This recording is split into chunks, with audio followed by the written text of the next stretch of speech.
Praise the lord. వాక్య ధ్యానం. సహోదరులారా, తండ్రులారా, నేనిప్పుడు మీ ఎదుట చెప్పు సమాధానమును ఆలకించుడి. అతడు హెబ్రీ భాషలో మాట్లాడుట వారు విని ఎక్కువ నిశ్శబ్దముగా ఉండిరి.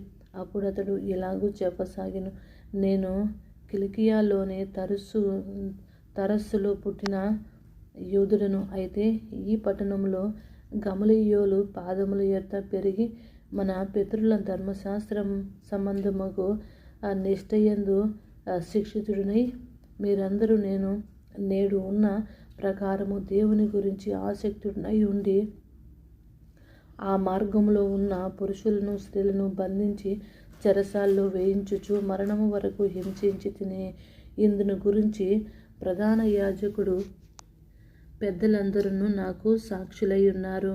నేను వారి వలన సహోదరుల యొద్ద పత్రికలు తీసుకుని దమస్కులోనే వారిని కూడా బంధించి దండించుటకై యెరూషలేమునకు వెళ్ళవల్లని అక్కడికి వెళ్ళి తిని, నేను ప్రయాణము చేయుచు దమస్కునకు సమీపించినప్పుడు మధ్యాహ్న కాలమందు ఆకాశం నుండి గొప్ప వెలుగు అకస్మాత్తుగా నా చుట్టూ ప్రకాశించెను. నేను నేల మీద పడి, సౌలా సౌలా, నీవెందుకు నన్ను హింసించుచున్నావని నాతో ఒక స్వరము పలుకుట వింటిని. అందుకు నేను, ప్రభువా, నీవెవడు అని అడిగినప్పుడు ఆయన, నేను నీవు హింసించుచున్న నజరేయుడగు యేసును అని నాతో చెప్పెను. నాతో కూడా ఉన్నవారు ఆ వెలుగును చూసిరి, కానీ నాతో మాట్లాడిన వాని స్వరము వారు వినలేదు. అప్పుడు నేను, ప్రభువా, నేనేమి చేయవలనని అడగగా, ప్రభువు, నీవు లేచి దమస్కులోనికి వెళ్ళుము, అక్కడ నీవు చేయుటకు నియమింపబడిన అన్నియు నీకు చెప్పబడునని నాతో అనెను.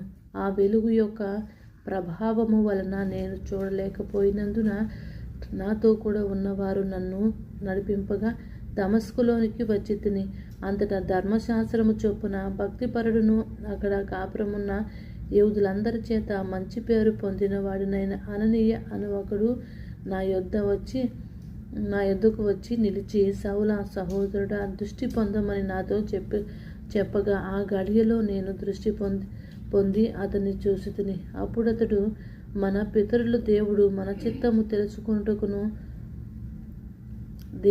తన చిత్తమును తెలుసుకొనుటకును ఆ నీతిమంతుని చూసుటకును ఆయన నోటి మాట వినుటకును నిన్ను నియమించి ఉన్నాడు. నీవు విన్న వాటిని గురించి సకల మనుషుల ఎదుట ఆయనకు సాక్షివై ఉందువు. కనుక నీవు తడువు చేయుట ఎందుకు?